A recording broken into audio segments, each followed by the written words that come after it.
Hoy, en 678, Cristina en la ONU. El Fondo Monetario Internacional sigue reclamando políticas de ajuste e inclusive, como en el día de ayer, amenazando a países como la República Argentina en una imitación que quiso hacer la titular del Fondo Monetario Internacional con un partido de fútbol.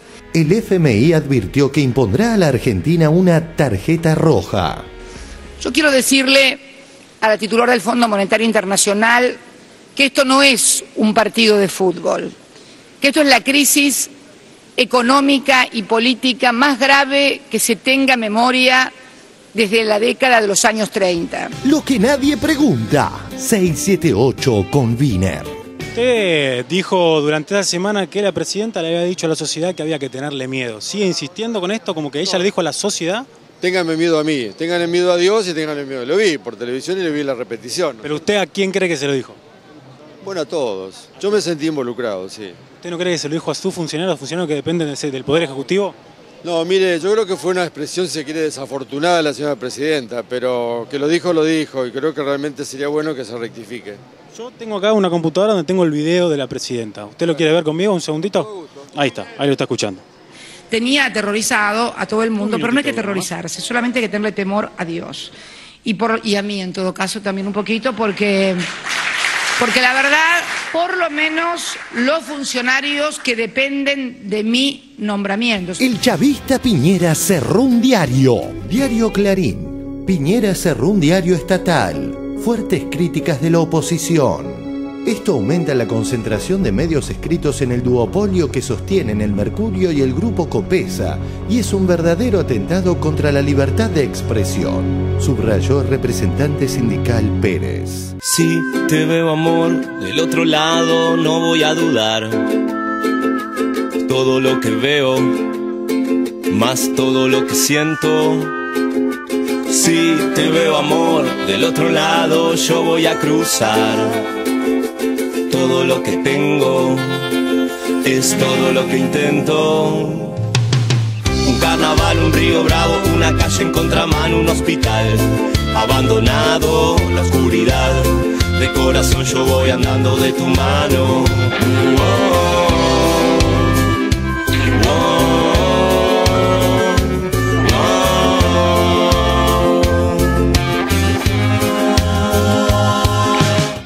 De distintas varas. Sabatella antes era un ángel para Clarín. Tiene 33 años, una vida modesta y su forma de trabajar es transparente. Todos lo quieren y lo volvieron a elegir intendente. Es Martín Sabatella, reelecto al frente de Morón. Sabatella cobra un sueldo mensual de 3.600 pesos y tiene declarado un patrimonio de 26.500. Alquila su casa en Castelar y tiene un auto que lo compró en cuotas. Queremos muchos Martín.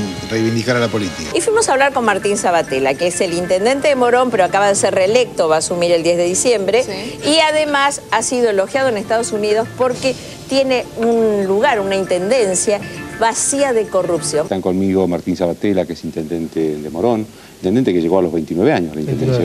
Ahora es peor que Stalin.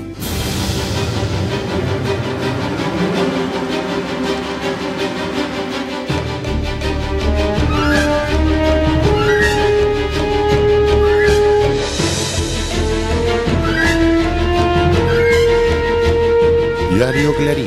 Refuerzan el perfil político del ente que controla a los medios. La presidenta propuso para presidir la AFSCA a Martín Sabatella.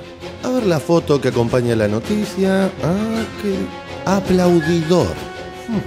Digo, Sabatella es esto, es un estalinista. Es Martín Sabatella, líder de Nuevo Encuentro, una agrupación de sectores diversas patrullas perdidas de la izquierda ortodoxa argentina que se han sumado al kirchnerismo. Vine a trabajar de comisario político de los medios. Con Peralta es al revés. Antes era un pésimo administrador y un K agresivo. Diario Clarín de julio de 2009. Peralta culpa a las petroleras por la derrota en Santa Cruz. Julio 2009. Santa Cruz con las cuentas y la interna del PJ al rojo vivo. Julio 2009. En Santa Cruz, Peralta apunta a las petroleras y busca tapar el déficit. Diciembre 2009. Peralta repondrá al procurador, pero dice que no sabe cómo. Ahora es una pobre víctima. Gobernador Peralta, al que se le están haciendo pasar fuleras. Bueno, 200 millones es lo que pide para endeudarse Peralta, que es lo que necesita, ¿no?, para salir de la situación en la que está. La situación está complicada y Peralta que no tiene cómo financiarse. Peralta denuncia complot. El endeudamiento para gastos generales es un cepo que esclaviza a las jurisdicciones, que las somete y que le quita soberanía y poder de decisión. Por eso le pedimos y le decimos al gobernador de Santa Cruz que recapacite sobre sus dichos y, por supuesto, a mis legisladores a los que he votado, que no voten esa ley de endeudamiento porque es nefasta para la provincia. Si te veo, amor, del otro lado yo voy a cruzar. Todo lo que tengo es todo lo que intento. Un carnaval, un río bravo, una calle en contramano, un hospital abandonado, la oscuridad. De corazón yo voy andando de tu mano.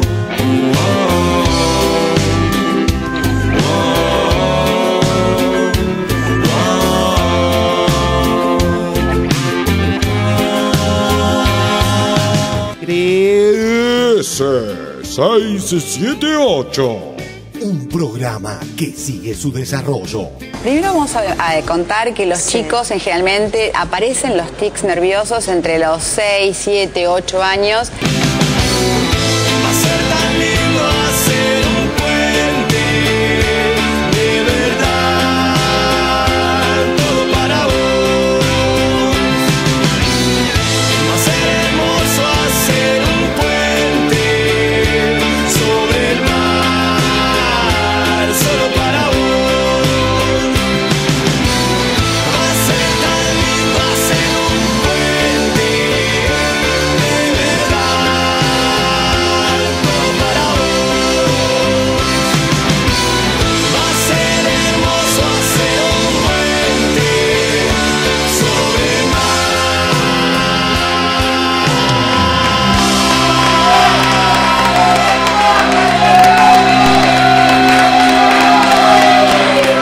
Muy buenas noches, bienvenidos a...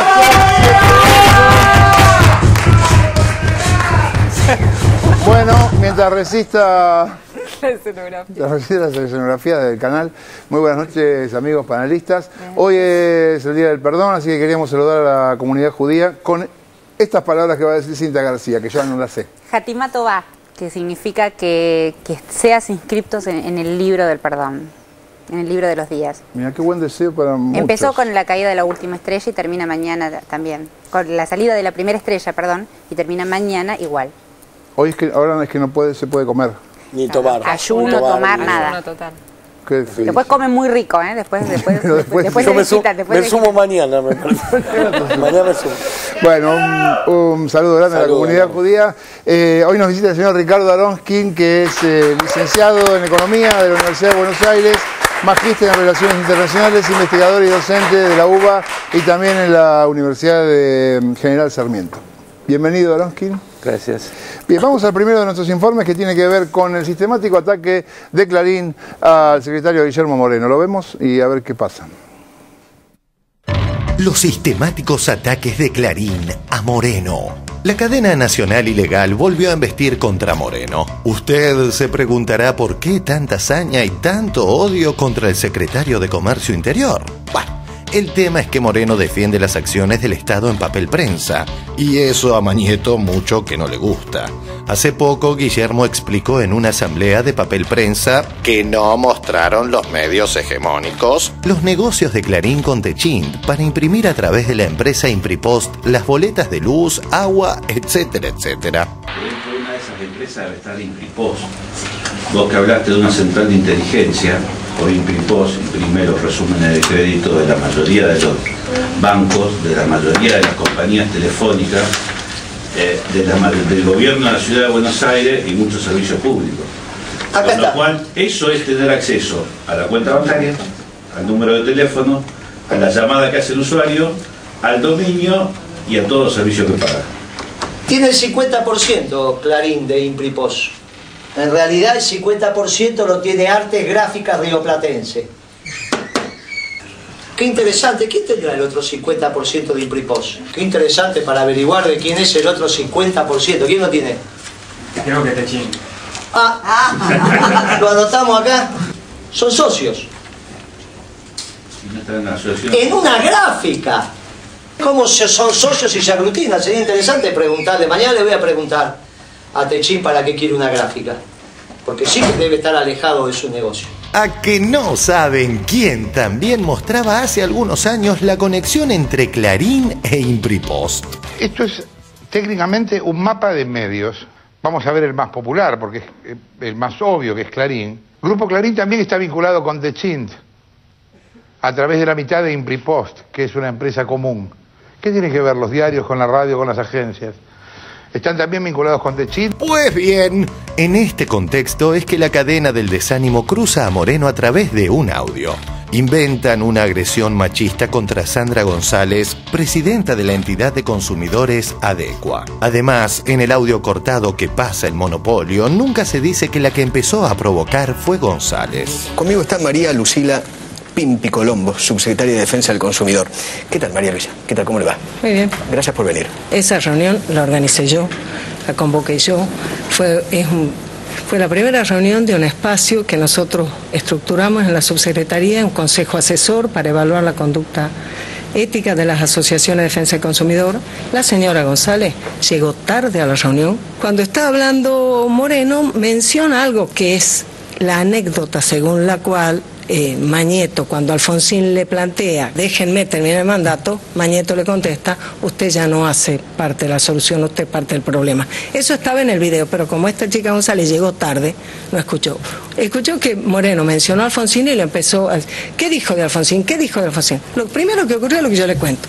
Tras cartón, seguimos con la reunión, pregunta Moreno, me pregunta a mí, si alguien tiene en un producto que ofrece un rótulo que no es lo que dice la Ley de Defensa del Consumidor, establece que vos tenés que poner en el rótulo lo que estás ofreciendo. En ese momento ella interrumpe de nuevo, entonces hubo ahí el secretario sigue hablando, ella le vuelve a preguntar, entonces le dice, no tenés la palabra, estoy hablando yo, levanta la mano. Cualquiera puede construir explicando la metodología, lo que está haciendo, lo que no sirve, es decir, en el rótulo vendemos leche y adentro hay agua blanca, colorida, eso no es.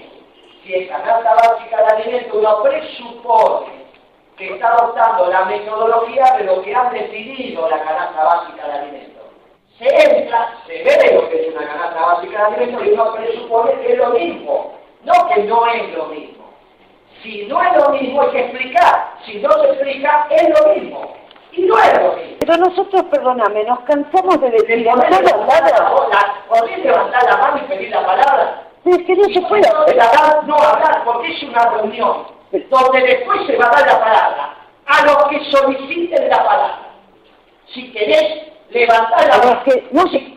no se puede entrar con otra persona. No se puede hablar. Si no levantás la mano y se te da la palabra, no tenés la palabra, porque no pueden todos al mismo tiempo hablar cuando quieren.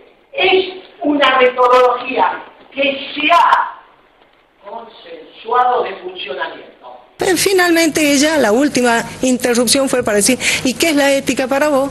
Y entonces le dijo, bueno, si vos no podés, o si usted no me acuerdo, no podés respetar un sistema de funcionamiento, te retírate. Entonces ella se fue hacia la puerta y la acompañaron. Y se decidió hacer este espacio, porque no quieren las demás seguir el mismo camino de los que no honran el cumplimiento de la ley y su conducta ética. Por lo tanto, ¿qué es para vos la ética? Levantar la palabra. ¿Qué es para vos la ética? Si no levantás la mano y se te da la palabra, le voy a pedir que te retires de la ley. ¿Está claro? Retirame, yo no tengo ningún problema. Por favor, la charla de la reunión se retira de la ley. Hasta luego, gracias por venir. ¿Qué vas a decir? Por favor, ayudar a la señora de la reunión, porque no se ajusta a la metodología. Y si alguien más considera que se tiene que retirar de la reunión, no hay ningún inconveniente. Todo está grabado y se va a subir en internet así, como está. No va a haber edición como en TN, ¿eh? Exactamente como está, se va a subir a la reunión. Así que a internet. Si alguien más se quiere retirar en este momento, aprovechamos y se retira. 2 personas que trabajan con nosotros en la secretaría la acompañaron. Nada, nadie la tomó del brazo, nadie la tomó del brazo, nadie la tomó del brazo, señor Feynman, nadie. Ni la tomaron del brazo ni nada. Y ella, llegando a la puerta, te gritaba: esto es autoritarismo. Bueno, la señora González llegó a esa reunión con un solo propósito, que es que esa reunión no se hiciera. Felizmente no lo logró.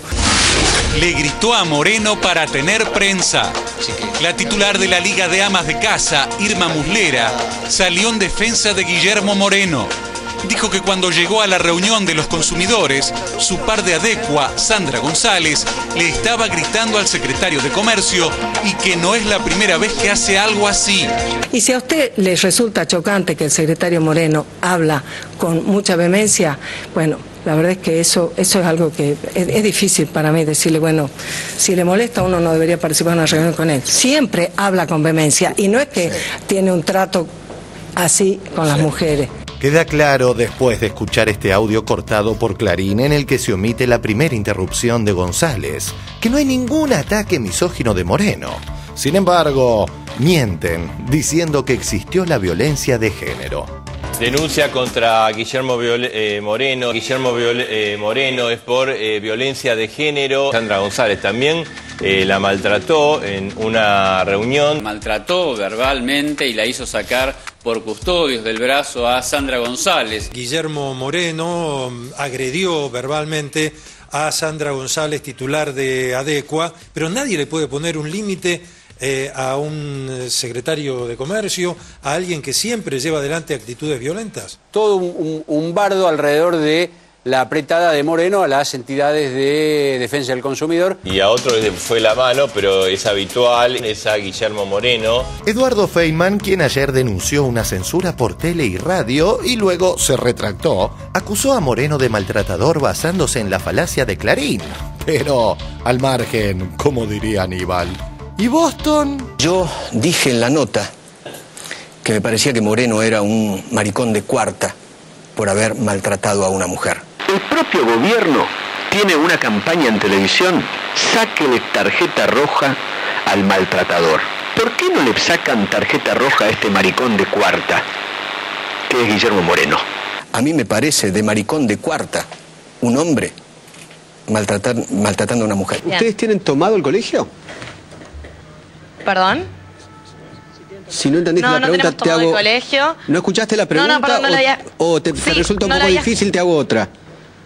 No la había escuchado, perdón. Okay. Bueno, y pero ese perdón. rector está pasando por encima, del niñita, órgano de gobierno del colegio y de la institucionalidad del colegio. No me digas niña, por favor, tengo 18 años. A mí me parece de maricón de cuarta un hombre maltratando a una mujer. Ajá.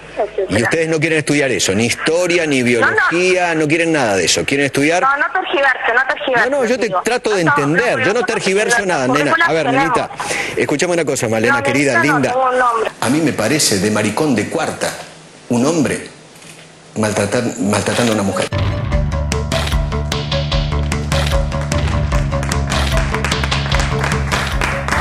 Bueno, qué duro Feynman consigo mismo.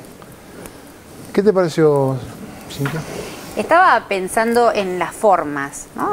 Se sabe que Moreno tiene esas formas, lo decía recién, los dicen distintas entidades y asociaciones. Me parece que nunca se habló del contenido de esa reunión, de la cuestión de fondo, ¿no? O sea, se critica la vehemencia de Moreno, que es conocida, sabida y criticada por quien no le guste. Pues yo también hablaba el otro día con la presidenta de las ligas de amas de casa y decía lo mismo, que Sandra González había irrumpido primero, gritándole también ella al propio Moreno. Digo, yo no sé si... Moreno me parece que tiene unas formas que se pueden criticar, pero no, estoy casi segura que no hubo ahí una cuestión de violencia de género, no hubo una cuestión de violencia de género, y lo que estaba en discusión era ni más ni menos que el nudo de las asociaciones del consumidor, que, digamos, además lo sabemos todos, pero hemos estado rodeadas durante mucho tiempo de columnistas de radio que dicen que representan asociaciones del consumidor y en realidad lo único que están haciendo es sumar, no sé, sumar prensa o sumar mails a sus contactos para, de manera muy endeble, muy trucha, digamos, decir que representan a los consumidores y son columnistas radiales de ayuda casera encubiertos en las asociaciones del consumidor. Me parece que la Secretaría de Moreno le dio una legitimidad, junto con la Asociación de Defensa del Consumidor, que empezó Patricia Vaca Narvaja, a estas entidades. Aronskin, ¿usted tiene conocimiento sobre las asociaciones estas de defensa del consumidor? ¿Qué se trata? No las conozco específicamente, pero yo estaba pensando, esto que está pasando en esta circunstancia con este tema particular, la verdad es una larga historia con Moreno. Una larga historia que se arrastra ya hace varios años de permanente intento de la prensa de ensuciar la figura de Moreno, que tiene sus aristas y sus características particulares, pero digo, yo lo comparo a Moreno con otro secretario de Comercio que fue derribado mucho más rápido por el poder económico, que fue Ricardo Mazzorín, en la gestión de Raúl Alfonsín. Mazzorín intentó hacer algo notable, que fue bajar los precios armando un stock de intervención de pollos, y fue rápidamente destruido por una combinación de la UCD, la prensa y los dos oligopolios polleros de la Argentina, que lo destrozaron. Lo destrozaron y lo hicieron caer como secretario de Comercio. Lamentablemente el gobierno de Alfonsín no lo defendió como correspondía. Un funcionario que era honesto, que tomó una medida popular de defensa del bolsillo de la gente y que terminó destruido por la prensa. Celebro que haya funcionarios como Moreno, que se banquen el terrible trabajo que consiste en Argentina tratar con las corporaciones de todo tipo que están acostumbrados a un nivel de anomia en relación con la cosa pública extraordinaria. Entonces un funcionario así tiene que tener características personales muy fuertes, porque ese lugar es un lugar de bombardeo constante, como lo demostramos y lo vemos todos los días. Una cosa, cuando fue la 125, a Moreno fue uno de los más cuestionados, iban muy duro con él y ahí se estableció lo del polémico Moreno. Sí. Moreno eligió, es evidente, no revertir esa imagen construida como un cuco desde él, digamos, no es que salió a la palestra a decir se la banca, se la aguanta y sigue. Cuando pasó el conflicto de la 125, él en persona se ocupó de ir a las zonas donde podía ayudar de alguna forma con algún tipo de siembra distinta, en fin, todo un trabajo que por supuesto en los medios hegemónicos no salió. Hay una persona a la que también le quiere encargar el San Benito, como que es una especie de patotera, en este caso sí hay violencia de género, es Beatriz Paglieri, una persona que trabaja codo a codo con Moreno hace años, la han llamado permanentemente la Moreno con polleras, un modo absolutamente ofensivo para una mujer, y yo lo que recuerdo siempre es que, y me parece que es un poco la vara para darnos cuenta, no si Moreno grita o no grita, a mí me importa cero si él grita o no grita, sino como decía Ricardo, cómo hace su trabajo. Esta nota del diario Clarín, cuando empezó a ver si le encontraban algo a Moreno, que es una nota de abril del 2010, a la hora de comprar, Moreno va a un súper chino y no compara precios. O sea, lo que le habían encontrado a Moreno es que él compraba en un supermercado chino llamado Panda en lugar de ir a uno de una cadena francesa que le quedaba a 10 cuadras. Entonces vos fíjate, lo que tienen es que grita, que compra en un súper chino y que se codea de gente de confianza a quien le dicen la Moreno con polleras. ¿Quién ofende? El Panda también, ¿no? Por extinguirse. Yo quería sumarme a este homenaje, podríamos decir, que acaba de hacer Ricardo Aronskin a la persona de Mazzorín, porque lo conozco además personalmente y sobre todo porque además de destruirlo, sacarlo del cargo, lo convirtieron durante años en un símbolo de la corrupción. justamente por defender intereses que no son los de las corporaciones. ¿Por qué no contás un poquito la anécdota de los pollos podridos, que mucha gente no la conoce? Yo no tengo los detalles, pero todo el mundo sabe que hubo una acumulación de pollos para evitar el dumping, para evitar las maniobras. Se importaron pollos para que en el momento que subieran los precios de la carne, el gobierno pudiera mandar al mercado un alimento barato, accesible, disponible para toda la población. Exactamente. Y Mazorín fue el ejecutor de esa política, era una política de defensa del mercado interno y fue castigado convirtiéndolo en un símbolo de la corrupción. Sobre Moreno yo tengo que decir que yo también durante un tiempo sufría esta influencia de lo que significa ser una persona caballerosa, moderada y educada. Viéndolo en la dinámica política, yo creo que ese cargo es muy difícil de ocupar por otra persona que no tenga ese talento que hay que tener para cuando una persona como la representante de los consumidores que interrumpía, una persona que quiere que la reunión no se haga, un provocador, como le decíamos en las reuniones universitarias o en las reuniones gremiales, cuando venía alguien a hacerse el loco, ¿para qué? Para que le pegaran, para que llegara la policía, para que se rompiera la asamblea o la reunión. Esa tarea Moreno la deshizo con un gesto de autoridad política del Estado, porque el Estado no va a conversar con las asociaciones de consumidor como si fuera otra asociación de consumidor que se llama Estado. El Estado es la autoridad política de un país. Moreno tiene muy claro eso, y esos malos modales que nos metieron, digamos, en las famosas batallas entre los malos y los buenos en la época de Alberto Fernández, todo lo conocemos, era también una operación del multimedios para mostrar al dispositivo más enérgico de defensa de las políticas de gobierno como equivalente al patoterismo, a la corrupción y al maltrato. Yo no lo conozco personalmente y no estoy hablando en defensa personal de Moreno. Yo lo que sé que, por ejemplo, Moreno maneja papel prensa contra la bravuconería y contra el aprete sistemático de Clarín y La Nación. Y la maneja las reuniones y bloquea los intentos de incumplir la ley. Y a mí me parece que a un funcionario le pedimos eso. Si además es un tipo educado y moderado, mejor. Si no, no. Tenemos un segundo, no tenemos más tiempo, Nora, te la debo para las... Bueno, dale. Chiquitísima. El fallido de Bonelli, el inconsciente de Bonelli es una maravilla. Guillermo Violencia, que la verdad que un psicólogo ahí. Sí, el homenaje a Violencia Rivas, ¿no? El personaje Capusotto. Bonelli el transparente. Vamos a ver a la presidenta en la ONU que nos defendió del Fondo Monetario Internacional. Lo vemos. Cristina en la ONU. Es necesario un replanteo por parte de lo que significa una guerra comercial que se ha desatado entre los distintos países a partir de políticas que unos denuncian como proteccionistas y que solamente constituyen políticas de defensa de nuestras sociedades, de nuestros trabajadores y de nuestros empresarios frente a las economías de los países desarrollados, que han sido en definitiva las causantes de las crisis que hoy estamos viviendo y que se intenta transferir. Yo siempre me pregunto algo: si cualquier país de los nuestros tuviera un déficit de la cuenta corriente, como tiene por ejemplo Estados Unidos de Norteamérica, sería un país al que seguramente habrían censurado, seguramente sería un país al que hubieran criticado, pero claro, al ser moneda de reserva, al hacerse el 85% de las transacciones comerciales del mundo en dólares, al ser el país que emite la moneda de reserva por excelencia, queda totalmente separado de toda recomendación o de todo ajuste explicitado por el Fondo Monetario Internacional. Sin embargo, el Fondo Monetario Internacional sigue reclamando políticas de ajuste e inclusive, como en el día de ayer, amenazando a países como la República Argentina en una imitación que quiso hacer la titular del Fondo Monetario Internacional con un partido de fútbol, que si Argentina no cumplía determinadas cosas, le iban a sacar tarjeta roja. El FMI advirtió que impondrá a la Argentina una tarjeta roja.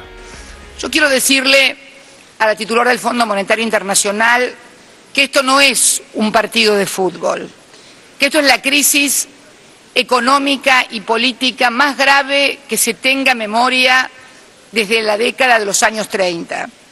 En segundo lugar, debo decirle que mi país no es un cuadro de fútbol, es una nación soberana que toma soberanamente sus decisiones y que por lo tanto no va a ser sometida a ninguna presión, ni mucho menos a ninguna amenaza de que si no hace tal cosa se le va a poner tarjeta roja. El Fondo Monetario Internacional viene tratando de organizar la economía desde la década de los años 80 y crisis tras crisis no logra hacerlo. El análisis de las medidas que dieron origen a los avances que observamos ahora deben mucho, ante todo, a la visión y liderazgo del presidente de la Nación, doctor Carlos Menem, al talento de los responsables de las políticas económicas y monetarias en los años 90 y a la energía y coraje de Domingo Cavallo. Sin embargo, parece que los únicos que deberíamos criticarnos somos los países. No he escuchado ninguna autocrítica del Fondo Monetario Internacional en cuanto a cuáles eran las estadísticas de España, cuáles eran las estadísticas de Grecia, de Portugal, de Irlanda, de Italia, que permitieron que contrajeran deuda, que emitieran bonos sin ningún tipo de control. ¿Cuáles son los controles? ¿A quiénes controlan? ¿Y por qué se controlan a unos y a otros no? Cristina en la ONU. Quiero referirme también a lo que para nosotros los argentinos constituye y sigue constituyendo una llaga abierta porque todavía no ha habido justicia y que es la voladura de la mutual israelita AMIA en el año 94 y también de la Embajada de Israel en el año 92. Hechos absolutamente condenables y deplorables. Cristina en la ONU. El próximo año, en enero, se van a cumplir 180 años.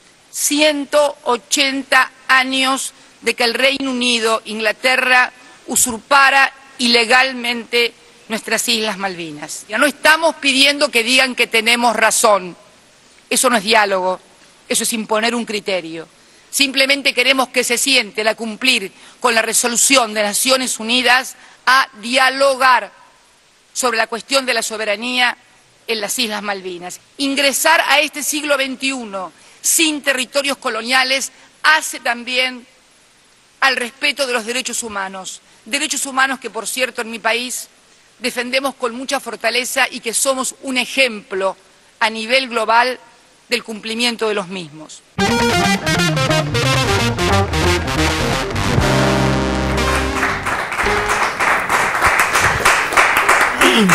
A ver, Aronsky, ¿para qué sirve en estos momentos el FMI? Bueno, el FMI sigue sirviendo para lo que hace muchos años sirve, que es para representar los intereses de los países centrales y básicamente los intereses del capital financiero de los países centrales frente al resto del planeta.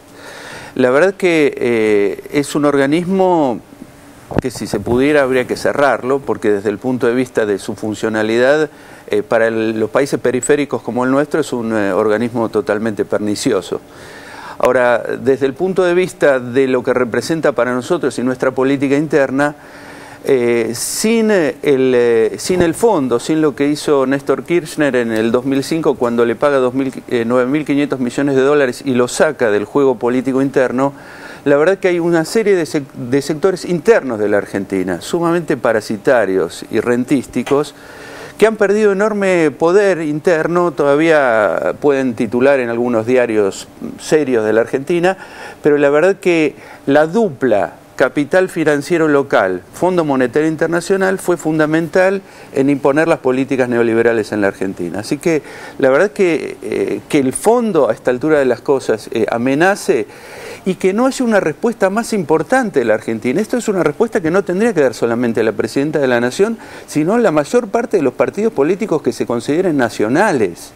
Digamos, parece que no entró esta cosa de que el fondo ha sido nefasto para la Argentina y que es un organismo que debía merecer el repudio de buena parte del arco político. No se lo pido a la gente del PRO, pero digamos, otra gente con cierta dignidad política tendría que salir a repudiar este tipo de amenazas. ¿Por qué el fondo nos puede andar controlando las cuentas y cómo hacemos las cosas? En realidad, nosotros formamos parte del Fondo Monetario Internacional, entonces el fondo tiene ciertas atribuciones hacia todos los países miembros, atribuciones menores. En el caso nuestro, esas atribuciones son especialmente amplificadas por la derecha local, que es aliada, se respalda en el fondo y lo considera como, digamos, un lugar ideológico que la ordena y le permite hacer cosas en contra del gobierno nacional. La verdad que yo lo tendría lo más lejano posible, incluso no le daría ninguna responsabilidad en relación al INDEC. Creo que el INDEC es un tema que tenemos que resolver en la Argentina y esta presencia del fondo no sirve para nada. ¿Hay países no miembros del fondo? Hay poquísimos países no miembros del fondo. ¿Y cómo hay que hacer para no ser miembro del fondo? En realidad habría que hacer una salida ordenada de los países periféricos del fondo. Es decir, un conjunto de países de América del Sur, más de Asia y de África, tendríamos que salir del fondo.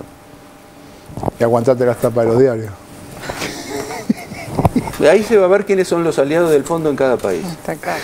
Bien, Nora.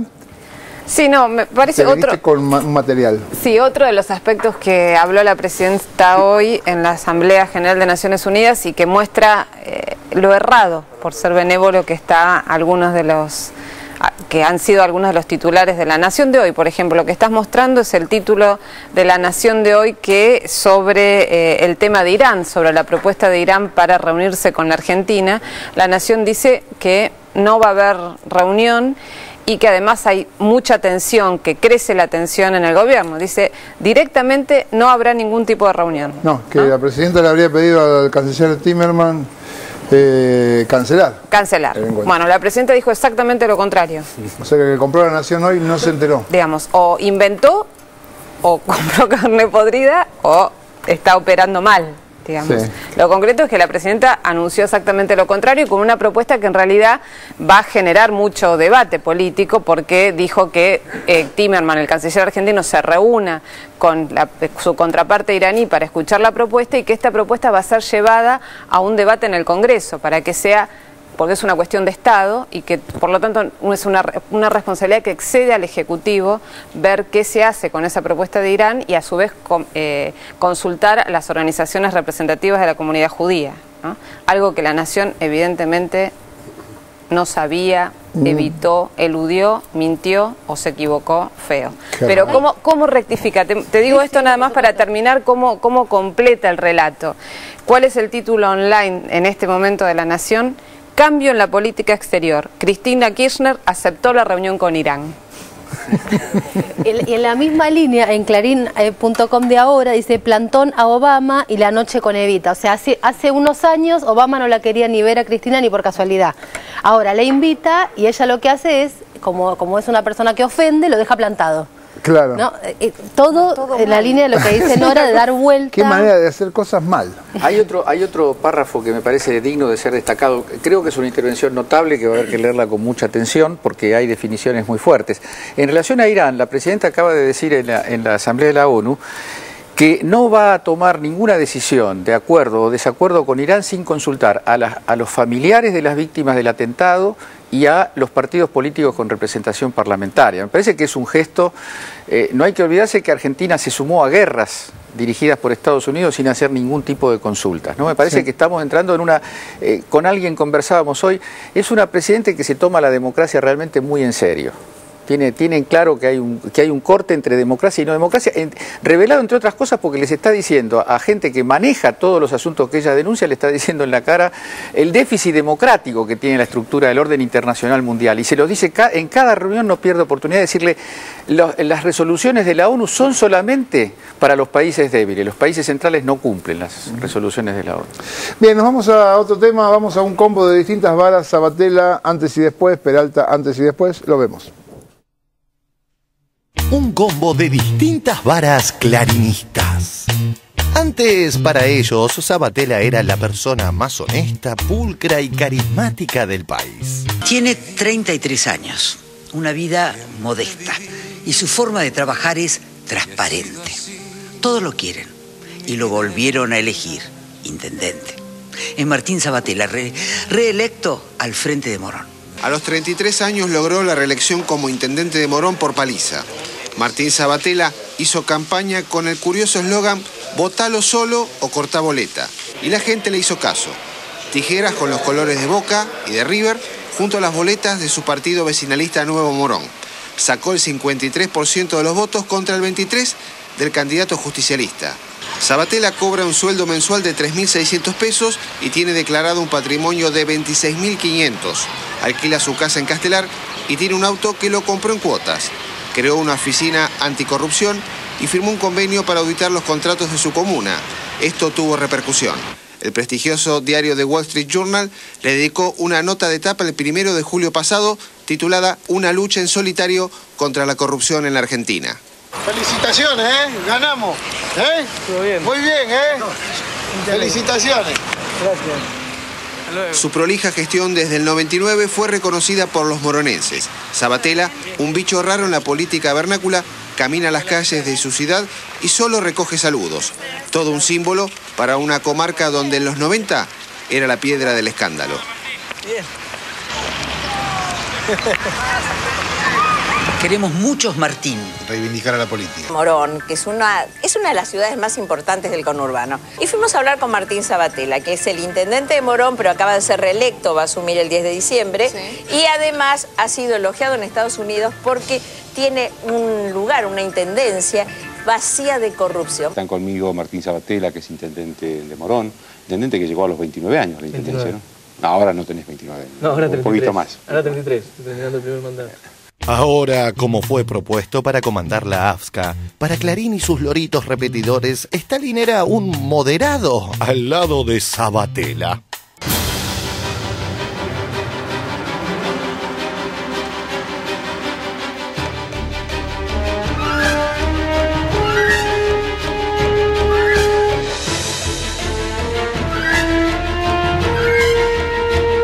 Digo, Sabatella es esto, es un estalinista. Está calificado para ser cruel. Es un estalinista y todo estalinista es cruel. Es Martín Sabatella, líder de Nuevo Encuentro, una agrupación de sectores diversas patrullas perdidas de la izquierda ortodoxa argentina que se han sumado al kirchnerismo. Vine a trabajar de comisario político de los medios. Otro ejemplo del doble estándar de Clarín. Años atrás, cuando Peralta estaba en la misma sintonía con el gobierno nacional, Clarín lo trataba como un pésimo administrador, un K que no cumplía la ley y básicamente como un tontón. Diario Clarín de julio de 2009. Peralta culpa a las petroleras por la derrota en Santa Cruz. Julio 2009. Santa Cruz con las cuentas y la interna del PJ al rojo vivo.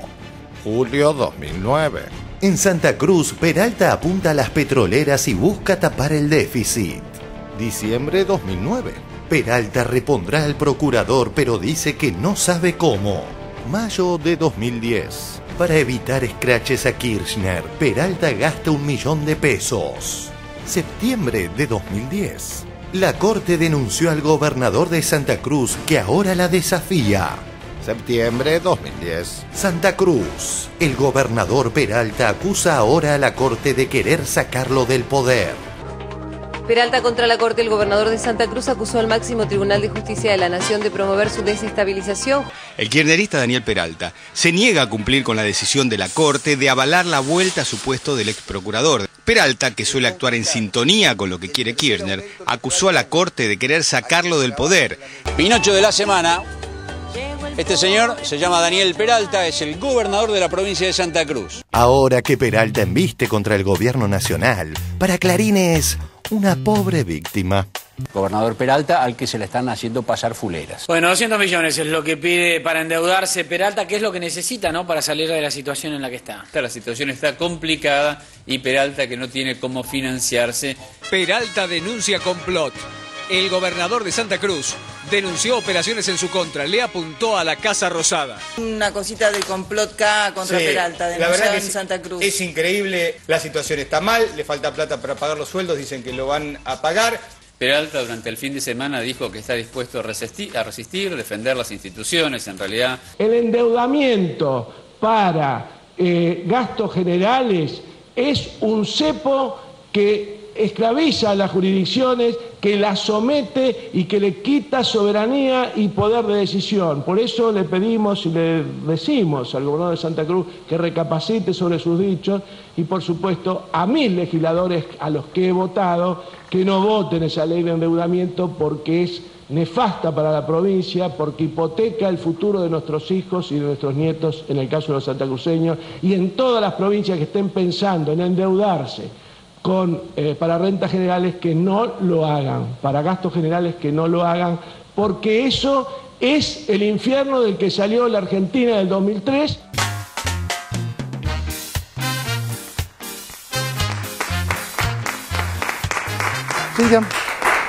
Una idea que probablemente Ricardo Aronsky podrá profundizarla, que es justamente que viene a tono con Naciones Unidas y lo que pasa en las provincias y la cuestión del Fondo Monetario y la diferencia entre la política nacional y algunas provincias.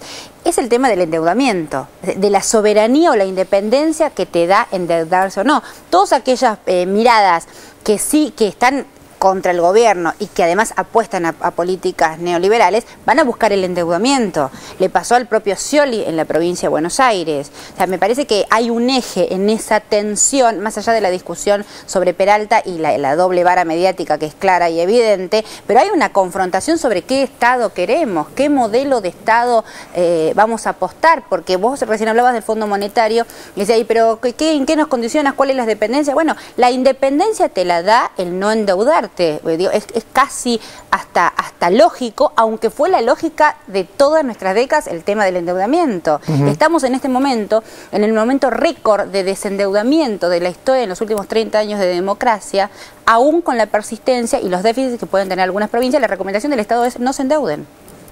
¿Cómo es esto? Sí, no, es muy importante el punto, yo lo quería señalar porque algunos investigadores de la Universidad de General Sarmiento han mostrado cómo en algunos distritos importantes de la Argentina hay una posibilidad de recaudar impositivamente, cobrando impuestos a los sectores de más altos ingresos, muy significativa, que no se aprovecha, no se utiliza.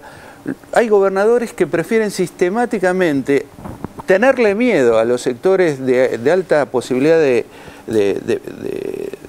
participar en el tema impositivo y prefieren entonces finalmente terminar reclamando recursos federales o eventualmente e inclusive llegar al endeudamiento externo. Y la verdad que es insólito que un país que puede autofinanciarse termine endeudándose con el exterior simplemente porque a los más ricos no tienen ganas de pagar impuestos.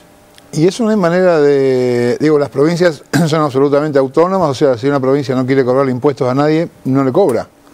Bueno, es una provincia sin impuestos. Si llego a gobernador de una provincia, puedo decir, no, yo no cobro impuestos. Yo no cobro impuestos, soy buenísimo. Y puedo pedir préstamos... Le pido rescate al Estado Federal, y que el Estado Federal me rescate. ¿Y eso es lógico? Y no. Pero pasa, ¿eh? No. Pero no eso que ¿cómo se resuelve? Y se resuelve por negociaciones políticas que tendrían que apelar a la madurez de la población y también a la responsabilidad de los sectores de más altos ingresos.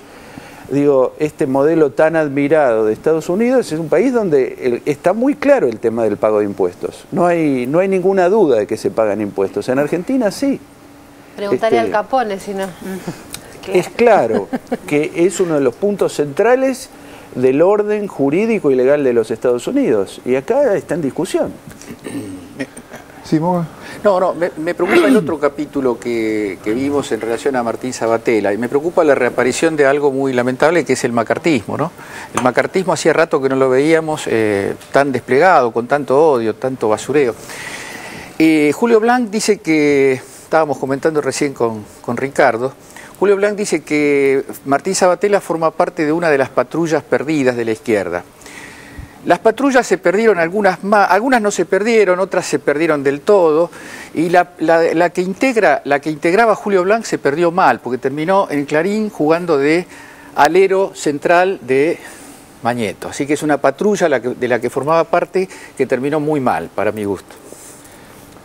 Yo quería agarrar otra arista que nada que ver con esto, que tiene que ver con los modos de construcción de la información, que 2003, aunque el contenido y la adjetivación sea distinto, como el mecanismo de construcción de la antipolítica de parte de estos medios de comunicación es el mismo. Fíjate que lo que era bueno de Martín Sabatella era que no provenía de la política, sino de un partido marginal, supuestamente en esa lógica, que la gente, según decían, lo saludaba y mostraban a esa gente individual, mostrándolo, no hablaban de una cosa de organización con historia, que por supuesto la tenía, porque Martín Sabatella nunca ocultó su pasado militante, pero eso estaba bien guardadito. Y en el caso de Peralta es el mismo mecanismo, es el complot K, que es algo colectivo establecido entre muchos, contra un gobernador que, lo que dice la nota, no tiene cómo financiarse él. Es decir, permanentemente esta cosa de que lo individual, la cosa de la decisión sola es algo per se positivo, que es lo mismo que la autoconvocatoria, la espontaneidad, el famoso la gente como construcción y el individuo que habla solo, contra todo aquello que tiene que ver con la política, antes y ahora. Igual, que a mí me llamó mucho la atención, Massetti tira ahí chiquitito una reivindicación de la política, me llamó, bueno, pero Massetti es Pero Massetti. desde lo individual también, Pero es esa desde idea él, que también sí. es un poco complicada, digamos, cuando la política es lo colectivo, con un montón de zonas grises, y como dicen siempre en política, para pasar de una orilla a la otra tenés que cruzar el río y te embarrás, digamos, la cosa cristalina. Que siempre hizo Martín Sabatella eso, Exactamente, por otro lado, nunca dejó exactamente. De ser. Entonces, digamos, eso es lo que quizá no le perdonan, ¿no? Esta cosa de asumirlo públicamente. Claro. No, yo te quería agregar algo, a mí me causó mucha gracia esto de presentarlo a Martín Sabatella como comisario encargado del control político de los medios, pero si vos lo ponés en una lista que vienen haciendo los medios de chavismo, grupos violentos, las milicias de Lía, por ejemplo, los ataques a periodistas que nunca existieron, el Congreso como escribanía, es decir, las instituciones no funcionan, digitan el Poder Judicial y ahora el estalinista comisario político, realmente parece que estuvieran llenando un formulario del Departamento de Estado de una denuncia sobre lo que es un país totalitario. Y esto es lo que van armando sistemáticamente a lo largo del tiempo. Nada está probado, nada está demostrado, nada es serio, nada es riguroso, pero cuando uno ve toda la lista, es como un formulario para denunciar ante Estados Unidos, miren, estamos en un régimen realmente opresivo. Claro, cumplen, llenaron el formulario. Ellos que controlan todo el mercado, ¿no? Porque, repito, solamente una cosita que decíamos ayer, que justamente la Comisión Interamericana de Derechos Humanos dice que la concentración monopólica mediática es una de las grietas de la democracia, que perjudica, ellos que están perjudicando la democracia por la concentración monopólica del mercado, hablan de un país totalitario. Bien, vamos a otro informe, el fallo de la Corte Suprema y el spot de Clarín. Parece que no se llevan muy bien unos con los otros, ¿eh? O sea, la verdad con la mentira. Lo vemos. El 7D, la Corte Suprema desmiente a Clarín. Ante el engaño del spot del grupo Clarín que repite en sus más de 300 medios todo el tiempo, queda claro que al releer el fallo de la Corte Suprema se le termina a Clarín su posición monopólica e ilegal el 7 de diciembre. Para tenerlo en claro, aunque el gobierno quiera instalar otra cosa, el 7 de diciembre no debe suceder nada, ni jurídica ni fácticamente, con los medios del grupo Clarín. Esto no es una opinión ni una interpretación. Es lo que dice la ley y la justicia. Estamos en comunicación con el doctor Gustavo Arballo, él es abogado, es profesor de la Universidad de La Pampa. Para usted, ¿qué pasa el 7 de diciembre producto de esta guerra de spot que hubo durante el fin de semana?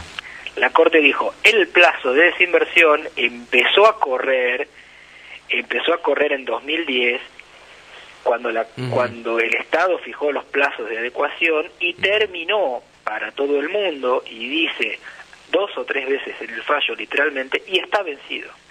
Y está vencido en 2011, con lo cual efectivamente el 7 de diciembre tendría o estaría el Estado en condiciones de exigirle a Clarín y a todas otras a todos los grupos periodísticos, claro, que no estén acorde a lo que marca la ley, ¿no? La adecuación a la norma, ¿no? El 7 de diciembre no debe suceder nada, ni jurídica ni fácticamente, con los medios del grupo Clarín. Esto no es una opinión ni una interpretación. Es lo que dice la ley y la justicia. Diarioregistrado.com. Fallo de la Corte. 7D. Lo que hay que saber. La explicación del fallo de la Corte Suprema. A partir del 7 de diciembre de 2012, vence la suspensión del artículo 161 de la Ley 26.522 y se aplica a la actora, o sea, Clarín. De ahí que estando su plazo para adecuarse a las disposiciones de la ley, vencido el 28 de diciembre de 2011, sea plenamente aplicable a la actora con todos sus efectos a partir de la fecha indicada. En su blog Saber de Leyes, Gustavo Arballo sostiene que, consecuentemente, de la lectura del fallo resulta erróneo atribuirle que ello implica que, como alega Clarín, el 7D empieza a correr el plazo de un año. En la sentencia, la Corte ya nos dijo 3 veces que el plazo estaba vencido para Clarín. El punto de la gran discusión es si acaso el plazo empieza a correr desde el 7 de diciembre en adelante y Clarín tiene un año para desinvertir o si ese plazo ya se venció. De la lectura del fallo, y no hay que ser ni jurista ni abogado para entenderlo, es clarísimo. El año ya está vencido el 28 de diciembre del 2011, ese año ya pasó. El 7 de diciembre no debe suceder nada, ni jurídica ni fácticamente, con los medios del Grupo Clarín. Para mí, el fallo de corte es diáfano, en el sentido de que sencillamente los plazos vencieron para el Grupo Clarín.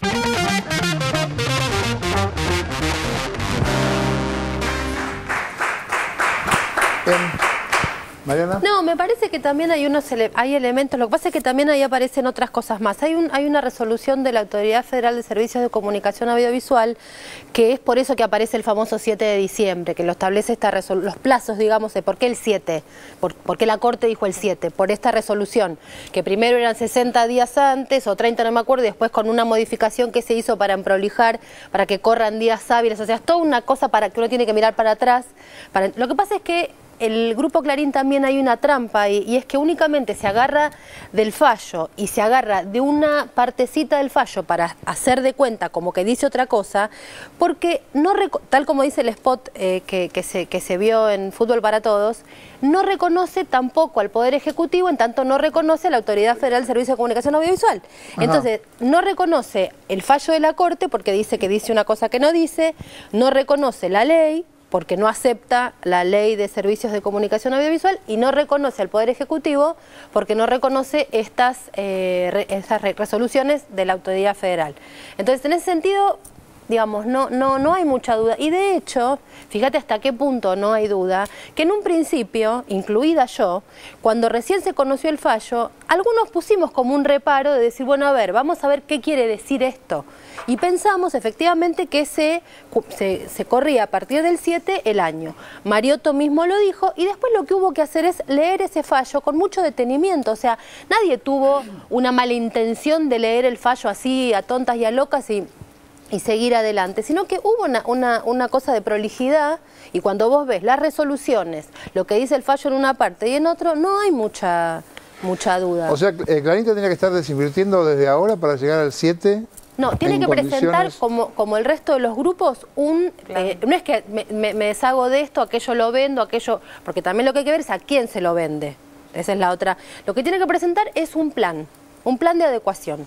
Me quiero quedar con esto, no me quiero quedar con esto. Esto lo voy a poner para que el Estado lo pueda licitar, aquello no. Tiene que presentar un plan. La autoridad de aplicación, en este caso o en cualquier circunstancia, ve eso, ve de qué modo se puede poner en licitación de vuelta y así funciona, digamos. Pero no tiene es que hacer ahora, antes del 7. Porque a partir del 7 es cuando ya todo el mundo tiene que tener las cosas en orden, digamos.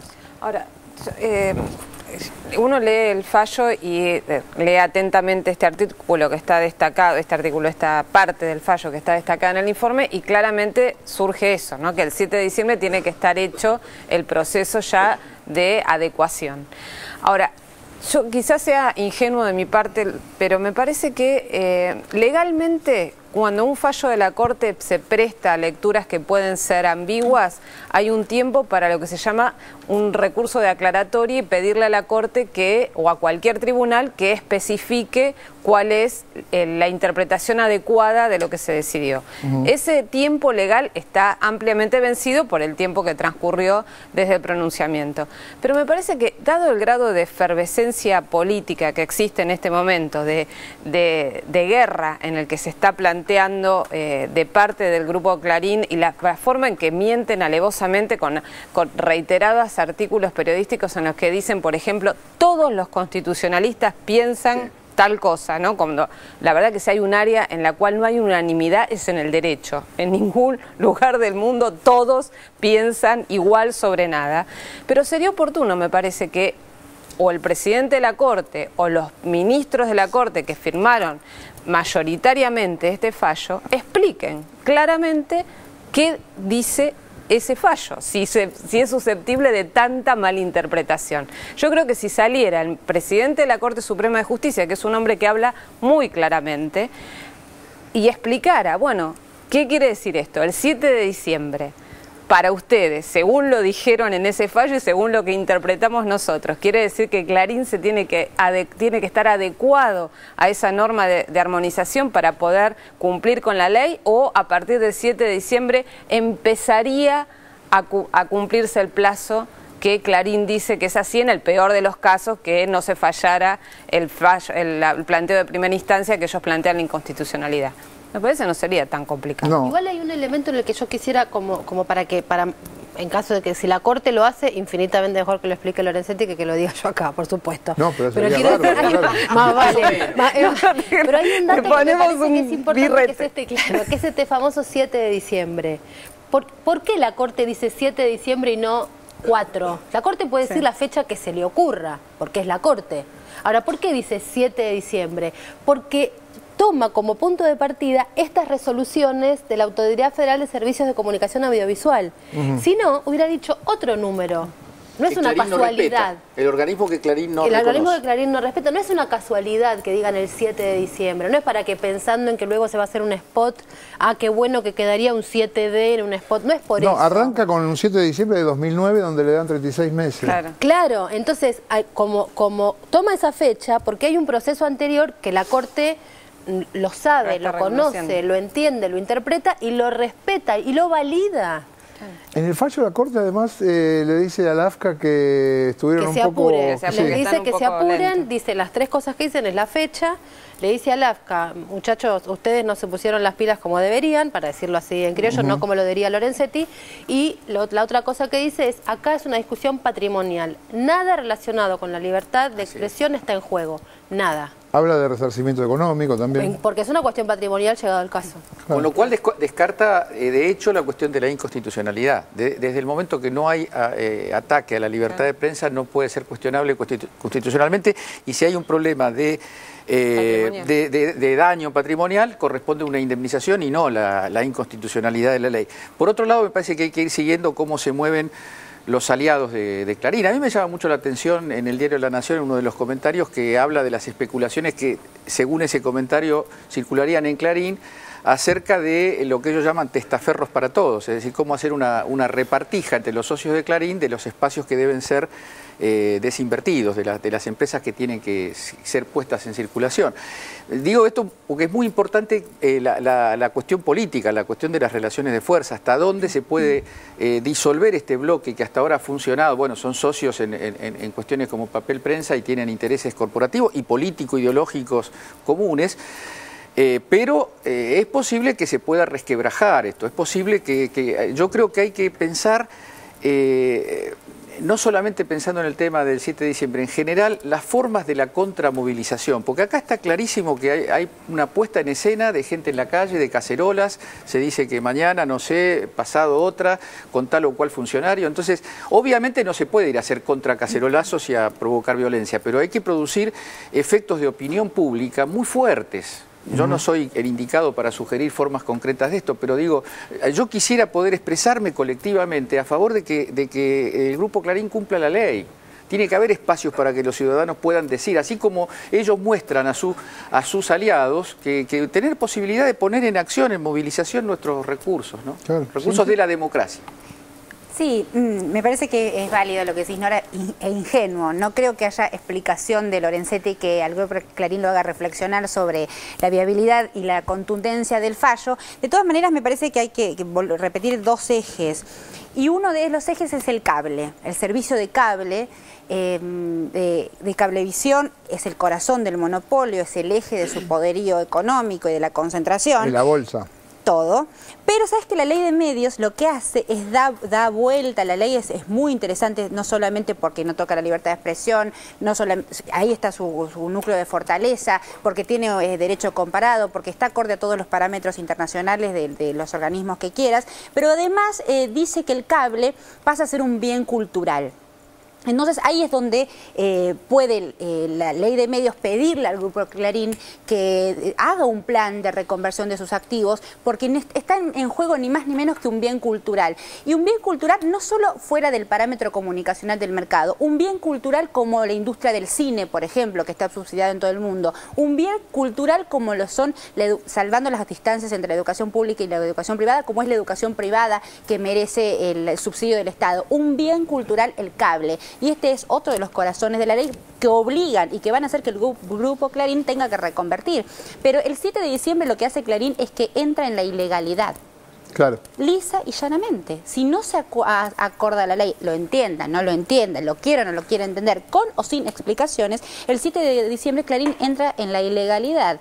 Y el último eje que quería decir es que lo plantean que el sistema de reconversión de activos es novedoso. Entonces un ataque contra Clarín porque le piden a Clarín, la concentración económica argentina y poderosa, que reconvierta sus activos. Y esto es una sorpresa.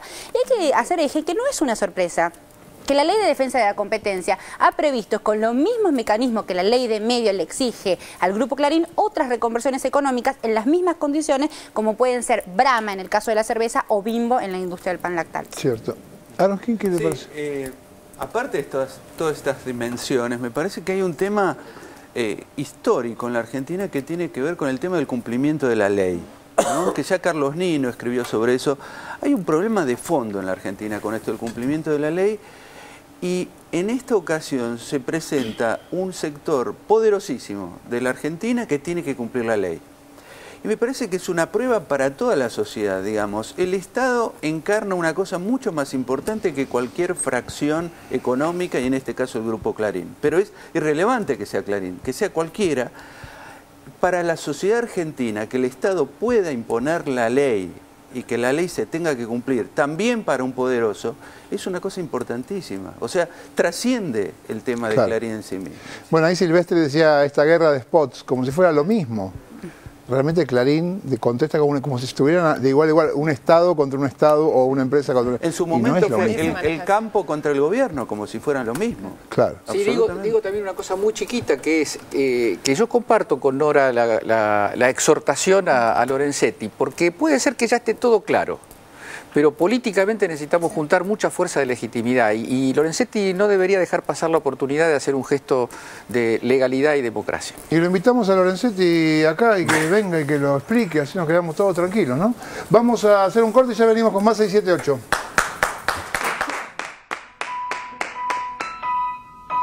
Buscamos muchos años la posibilidad de un crédito. Siempre vivimos alquilando, de prestado también. Lo veíamos muy difícil poder construir con los ingresos de uno o adquiriendo cualquier otra forma de financiación. Hace un tiempo veníamos con la idea de poder construir en nuestro terreno. Esta nueva línea de crédito con las tasas más accesibles. Siento que le dejo algo a mi hija. Me metí en la página del ANSES y me inscribí.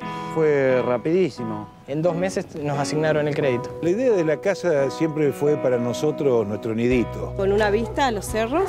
El armado de la parrilla. Asados, y me gusta recibir amigos. La casa capaz que no será muy grande, pero el corazón es grande.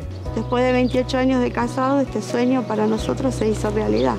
Ahora sí que voy a tener espacio. Para mí es un orgullo tener mi primera casa. Estamos muy felices. Detrás de cada crédito hay una historia. Ya son más de 25.400 las familias que empiezan a escribir la suya en su casa propia. Podés inscribirte en el programa entrando en www.anses.gov.ar, porque no hay nada más lindo que llegar a tu casa.